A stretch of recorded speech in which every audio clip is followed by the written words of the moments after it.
What's going on, everybody? It is your boy Zamboni. I'm a musician and astrologer, and it is time to talk about the astrology of the week ahead. As always, thank you so very much for being here. Thank you so much for sending me a tip via Venmo, Cash App, PayPal. That is super helpful. Thank you for going to zamboniphone.com. You can get an astrology reading there. You can get tarot reading there. You can get music there. The music's real nice and it's free out here on the internet, so you can check all that out. Don't forget to go to synchronicityuniversity.com, where I'll be doing a 5-week course on how to make astrology useful for you.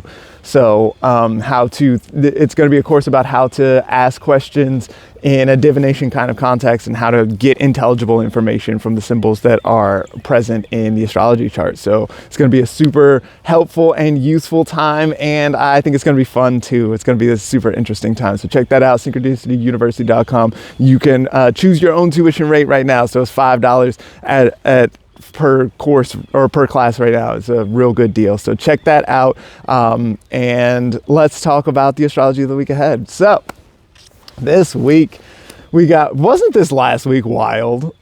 It was just like all of the Pluto things back to back to back, just Pluto after Pluto thing. This is likely to continue for a little bit, but we do see that some stuff is going to start to move off of the Pluto, it's not all Pluto everything anymore, and so that's pretty rad in a lot of ways, because we already saw Mars and Venus moving into Aquarius, and for a minute it was just everybody in Aquarius. This week the sun is going to move out of Aquarius and into Pisces. Also, Mercury is going to move out of Aquarius and into Pisces, and we're going to get reacquainted with the Pisces and Virgo axis. This is interesting because at the end of the week, we're going to see a full moon there in Virgo. That full moon in Virgo is going to be opposite to the sun, obviously. That's what a full moon is, but then also opposite to Saturn there in Pisces. And so we're going to be seeing the Saturn and Pisces stuff come up in some kind of major way. You know, whenever we see this full moon is interesting because it is one of the Hellenistic principles is called there are two things called bonification and maltreatment. So bonification is when things look really good and helpful in some kind of way, and maltreatment is when things look really rough and difficult in some kind of way. This full moon has both of those things. So one of the conditions of maltreatment is in opposition to Saturn. So Saturn is the planet that has to do with negation, obstacles, stopping, boundaries, inaction. Rest is a good look for Saturn a lot of times. It's Saturn, in opposition to Saturn sometimes can be like an imposed rest. Like you didn't think that you were going to rest. Your goal was not to rest, but you have to in some kind of way. There's a roadblock, or you get sick or something like that. So it's a good time to maybe think about resting on your own terms in order to maybe subvert whatever else might be going on here. But then also at the same time, we can see that we've got a condition of bonification with this full moon in Virgo is under a trine from Jupiter in Taurus, who's in the overcoming position. This is one of these situations that looks really helpful. It looks like confirmation. It looks like moving toward prosperity, or Jupiter in Taurus and the moon in Virgo. It looks like really these are two earth signs, so it looks like something that it could be practically or tangibly helpful in some kind of way. It looks like maybe the stopping point that is this opposition to Saturn could be helpful in some kind of way, and it could lead you to some kind of different take on things, or a way to just actually be more productive or practically useful in some way. Especially the moon in Virgo really loves to be in service to others. So that could be something to think about here as well, as how can I work together with others, or help my team, or help the people that I'm around in some way that can be useful to them. And when I'm useful to them, then that feels really good, not just to them, but also to me. And so this full moon looks like a moment where there's some kind of major, I don't know, calamity or something like this, like some kind of major opposition to Saturn, like some big no that happens, but then also an opportunity to help as a result of that. This makes me think of Mr. Rogers's point of like, look for the helpers. Whenever there's some kind of difficult thing or some kind of troublesome situation, then if you look around, there are people who are trying to help. And in fact, that sense of hopefulness that comes from people who are trying to help can sort of give us a sense of like that the world is okay. We're going to be all right, right? So like this is a good time to do that, to not only look for the helpers, but maybe be one of those helpers as you find folks up against that stopping point here.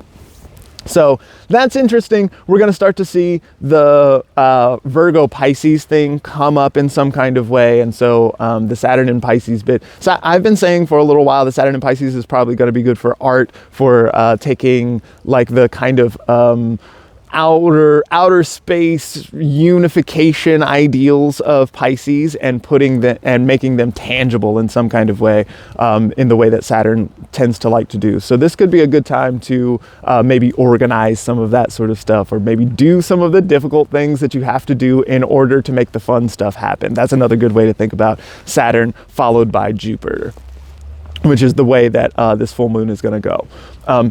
Interestingly, at the same time, then we can also see passions becoming aroused this week as we see Venus coming in to conjoin Mars at 6 degrees of Aquarius. So this is still within orb of Pluto, so we're still going to see the Pluto stuff going on here. So at this point, it'll just be the 3 planets in there. It'll be Pluto, Venus, and Mars there in Aquarius. So all of the Pluto stuff, we can still expect that to be coming through in some kind of major way. Pluto is going to be associated with jealousy, obsession, with power dynamics, with the seedy underbelly, with the occult, with hidden things generally, all of that sort of stuff. Then we can think about Mars as being hot, spicy, passionate in some kind of way.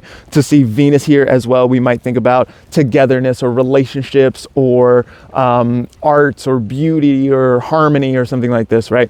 Mars, whenever I see Mars and Venus together, especially in a conjunction, then I typically think sexy in some kind of way. So that can be literally sexy, or it can be sexy in that way where we're thinking about like attractive and marketable in some kind of way, right? Like the sort of like wider sense of the word sexy. All of that can happen here. And so we might, like we've been sort of waiting for the advent of sex robots or something like that. I don't know. Are we going to see that this week? Maybe.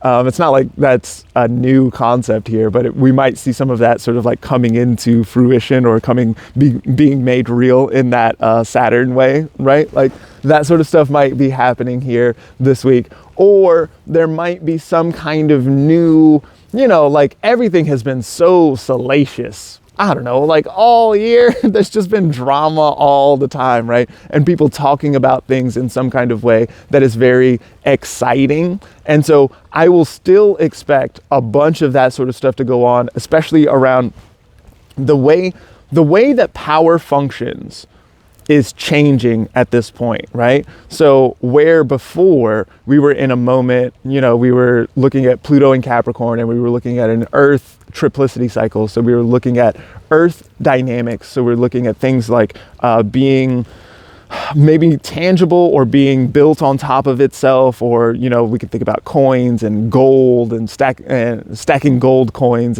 or we can think about like land management or something like this, or power grabs as being associated with land. Now the power grabs are more likely to be associated with information or narrative in some kind of way. So it's even it might even be that money is no longer the best proxy for power dynamics, but rather information could be made into the true proxy of power. So the people who control the information or the narrative, those are the people who have the power. Not even and those folks might even make some money moves that would be astounding because they get to control the information even with less money, right?